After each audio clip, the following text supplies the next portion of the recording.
commencé à vouloir suivre le Christ à 15 ans. Lors d'une retraite à Notre-Dame-des-Neiges, je me suis senti infiniment aimé de Dieu. Tellement que ça a ouvert beaucoup de choses en moi et que j'ai voulu tout donner à ce Seigneur qui m'aimait intimement autant. Et du coup, j'ai d'abord pensé à la vie monastique, mais je ne trouvais pas complètement la paix en étant proche d'eux et en pensant entrer d'abord là. Et puis est venu aussi un attrait plus dans le monde. Je sentais un appel très profond d'être prêtre en banlieue, dans ces cités d'où je viens. Mais là encore, je n'ai pas trouvé une paix suffisante. C'était des belles vocations, mais il y avait encore quelque chose en moi qui se bagarrait. Et puis en poursuivant mon chemin, c'est en rentrant de coopération que je me suis rapproché des jésuites et que là, j'ai fait l'expérience des exercices spirituels. Et cette expérience m'a donné, d'une certaine manière, de retrouver à vivre et à accueillir le Seigneur tel qu'il s'était donné à moi à 15 ans, dans la prière, à l'écoute de la parole de Dieu et aussi dans ma vie la plus quotidienne. Et cela a commencé à unifier ma vie. Choisir un travail auprès des plus pauvres, en vivant à Évry, en s'engageant à aider les personnes au chômage à créer leur entreprise. Petit à petit, la joie, la paix est montée. Une union, en fait, avec le Seigneur que je cherchais depuis ce que j'avais éprouvé à 15 ans et qui m'était donné par les exercices. Et c'est cela qui, peu à peu, m'a conduit à pouvoir à nouveau écouter cet appel en moi de tout donner pour suivre le Christ. Et quand je l'ai écouté à nouveau, alors c'était un peu, ça s'imposait tout seul, que c'était pour être compagnon de Jésus, pour être jésuite avec d'autres jésuites.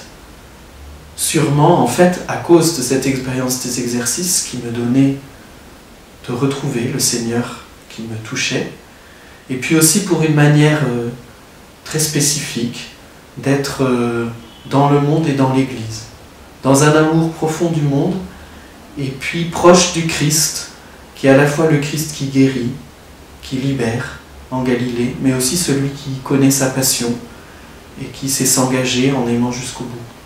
Et c'est cela que j'entendais dans la compagnie, et je crois que c'est cela qui m'a fait rejoindre les jésuites. Peut-être ce qui m'a aussi beaucoup touché avant d'entrer dans la compagnie, c'est de découvrir ce texte initial des exercices qui s'appelle le principe et fondement, et qui dit en son début « L'homme est créé pour louer, révérer et servir Dieu notre Seigneur ». Et pour moi, je crois que ça a été quelque chose de décisif d'entendre que je n'étais pas jeté par hasard dans cette vie, mais que j'étais créé, le Seigneur avait un dessein infini d'amour qui était même de m'associer à sa vie même. Et pour moi, ça a changé beaucoup de choses. Et que ce dessein était un dessein pour entrer dans la joie. Voilà. Je crois que tout mon itinéraire, petit à petit, c'est que le Seigneur est venu me chercher pour me faire entrer dans une joie plus grande. Oh Seigneur, et reçois toute ma liberté, ma mémoire, mon intelligence et toute ma volonté. Tout ce que j'ai et possède, tu me l'as donné. Tout ce que j'ai et possède, à toi, Seigneur, je le rends.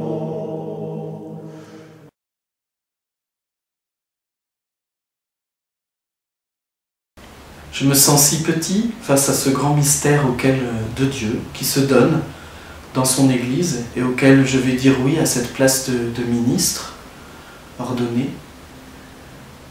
Donc forcément, il y a toujours un petit peu de crainte et de tremblement, mais au fond, il y a une paix profonde de me dire que finalement, en entrant dans cette église où il y aura plusieurs centaines de personnes, où l'évêque sera là, beaucoup d'amis jésuites, beaucoup d'autres, et puis en communion avec des chrétiens de par le monde, finalement, la seule chose que j'ai à faire, c'est de dire oui au Seigneur, de dire oui à son action, parce que, avant tout, être prêtre, c'est le laisser agir, lui, dans son Église par nous. Et à ce titre-là, je me sens assez paisible, en fait.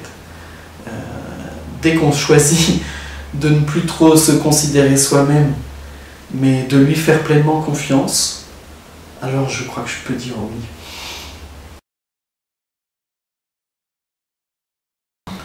Non, tous les jésuites ne sont pas prêtres. Certains choisissent d'être frères, et c'est une vraie vocation. Je pense à Jérôme, par exemple.